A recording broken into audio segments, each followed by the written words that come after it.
একদম তাজা খবর, ভিডিওটা ধৈর্য সহকারে দেখে যাবেন আর ভিডিওটা বেশি বেশি করে শেয়ার করে দিবেন, সারা দেশের মানুষ জানি জানতে পারে এখন থেকে আর নির্বাচন বাংলাদেশে হবে না অন্তর্বর্তীকালীন সরকারের মাধ্যমে। অবশ্যই দেখেন আইন কি বলে, আইন সম্পর্কে অ্যাডভোকেট কি বলছে কথাগুলা, এবং ভিডিওটা দেখে যাবেন, কথাগুলা শুনে যাবেন, ভিডিওটা শেয়ার করে দেবেন বেশি বেশি করে। 12 ফেব্রুয়ারি তারিখে যে সংসদ নির্বাচন তফসিল ঘোষণা করেছে, বৈধতা চ্যালেঞ্জ করে আমি আজকে রিট করেছি। অন্তর্বর্তীকালীন সরকারের মাধ্যমে নির্বাচন সংবিধানেও নাই, আরপিওতেও নাই। একমাত্র নির্বাচিত সরকার বা তত্ত্বাবধায়ক সরকার ব্যতীত সংসদ নির্বাচন পরিচালনা করতে পারে না। আগামী নির্বাচনকে অনেকটাই নিয়ন্ত্রণ করবে আওয়ামী লীগ।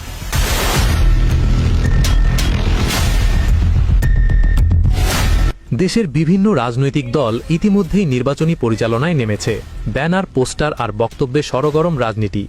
কিন্তু জনগণের মনে একটাই বড় প্রশ্ন, আদৌ কি দেশে নির্বাচন হবে? আর যদি নির্বাচন হয়, সংবিধানের নিয়ম না মেনে সেই নির্বাচনের বৈধতা কতটুকু? বিশেষ করে দেশের অন্যতম বৃহৎ রাজনৈতিক দল বিএনপি এই প্রশ্নবিদ্ধ নির্বাচনী প্রক্রিয়াকে কি বৈধতা দিতে প্রস্তুত? কারণ ইতিহাস সাক্ষ্য দেয়, যে রাজনৈতিক সংগঠন মুক্তিযুদ্ধের চেতনাকে ধারণ করে সেই সংগঠনকেই অবশ্যই দেশের সংবিধান মেনে চলতে হয়। কিন্তু বাংলাদেশের সংবিধানের কোথাও কি বলা আছে অন্তর্বর্তীকালীন সরকারের অধীনে স্থায়ী সরকার গঠন করা যাবে, অথবা একই দিনে গণভোট ও নির্বাচন অনুষ্ঠিত হতে পারে? আইন বিশেষজ্ঞদের মতে এই সব কিছুই সরাসরি সংবিধান বিরোধী।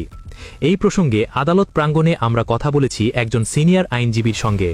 তিনি স্পষ্ট ভাষায় বলেন, সংবিধানের বাইরে গিয়ে কোনো সরকার বা নির্বাচনই বৈধতা পেতে পারে না। 2026 সালের 12 ফেব্রুয়ারি তারিখে যে সংসদ নির্বাচন তফসিল ঘোষণা করেছে এবং একই তারিখে গণভোট অনুষ্ঠানের জন্য আরেকটি তফসিল ঘোষণা করেছে, এর বৈধতা চ্যালেঞ্জ করে আমি আজকে রিট করেছি। আমি 2024 সালের নির্বাচনের তফসিলও বৈধতা চ্যালেঞ্জ করে রিট করেছিলাম। 2018 সালের তফসিলও বৈধতা চ্যালেঞ্জ করে রিট করেছিলাম। 2014 সালের নির্বাচনের তফসিলও ঘোষণা রিট করেছিলাম। আজকে 2026 সালের সংসদ নির্বাচন এবং গণভোট নির্বাচন একই দিনে, এর বৈধতা চ্যালেঞ্জ করে আজকে রিট করেছি এবং এই দুটি তফসিল কেন অবৈধ ঘোষণা করা হবে না এই মর্মে আদেশ চেয়েছি এবং রুল নিষ্পত্তি না হওয়া পর্যন্ত এই গণভোট এবং সংসদ নির্বাচনের তফসিল স্থগিত চেয়েও রিট করেছি। এখানে আইনি যুক্তি হল, আমাদের গণপ্রজাতন্ত্রী বাংলাদেশ সরকারের সংবিধানে কোথাও গণভোটের বিধান নাই এবং অন্তর্বর্তীকালীন সরকারেরও কোনো বিধান নাই, এবং যে কোনো সাংবিধানিক বিষয়ে নির্বাচন অনুষ্ঠান করতে হলে সংবিধানে থাকতে হবে এবং রিপ্রেজেন্টেশন পিপলস অর্ডার 1972 যেটা আরপিও, সেখানেও থাকতে হবে। কিন্তু গণভোট এবং অন্তর্বর্তীকালীন সরকারের মাধ্যমে নির্বাচন সংবিধানেও নাই, আরপিওতেও নাই।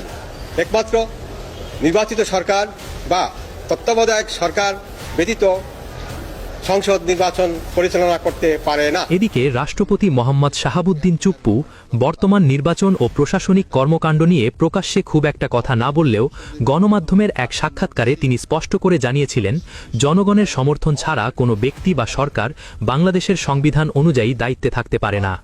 এমন সরকারের অধীনে অনুষ্ঠিত নির্বাচনও বৈধ নয়। আমাদের সংবিধানের যেটা কেয়ারটেকার গভর্নমেন্টের কথা তারা বলতেছে, সেটা কিন্তু পঞ্চদশ সংশোধনীর মাধ্যমে 58C of the Constitution has already been annulled, সেটা অলরেডি বাদ পড়ে গেছে। এখন সেই জায়গায় যাওয়ার আর তো কোনো সুযোগ নাই। আমি রাষ্ট্রের প্রধান হিসাবে আমি মনে করি যে এখানে সেই পরিস্থিতি তো নাই যে ওই 58C 58 সে কেয়ারটেকার গভর্নমেন্টের সেই কনসেপ্টটা এত বছর পরে আবার ওখানে নিয়ে আসবে।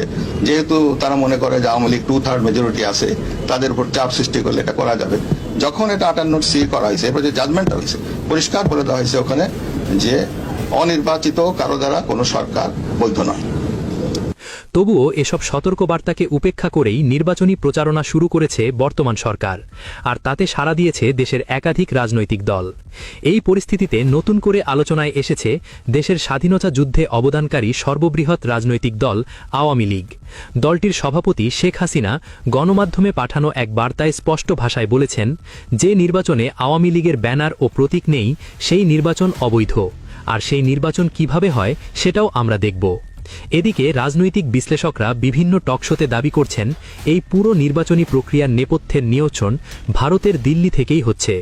তাদের মতে শেখ হাসিনার প্রত্যাবর্তন থেকে শুরু করে তারেক জিয়ার দেশে ফেরা সবকিছুই পূর্ব পরিকল্পিত। ভারতের আনন্দবাজার পত্রিকায় তারেক জিয়াকে উদ্দেশ্য করে প্রকাশিত স্বাগতম বার্তাই নাকি তার বড় প্রমাণ। সবশেষে রাজনৈতিক বিশ্লেষক, সমন্বয়ক ও সহ সমন্বয়করা গণমাধ্যমে একের পর এক সাক্ষাৎকারে বলছেন, এই নির্বাচন দিন দিন একমুখী হয়ে উঠছে। একটি দলকে যেভাবে আনকন্ডিশনালি যেভাবে সাপোর্ট দিয়ে যাচ্ছে যে আচরণ, সেটি আমাদেরকে আহত করছে।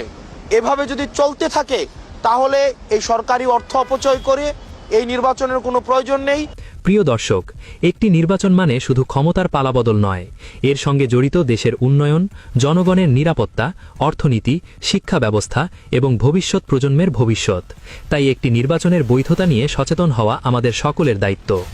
এই নির্বাচন নিয়ে আপনার মতামত কি? কমেন্টে অবশ্যই জানাবেন।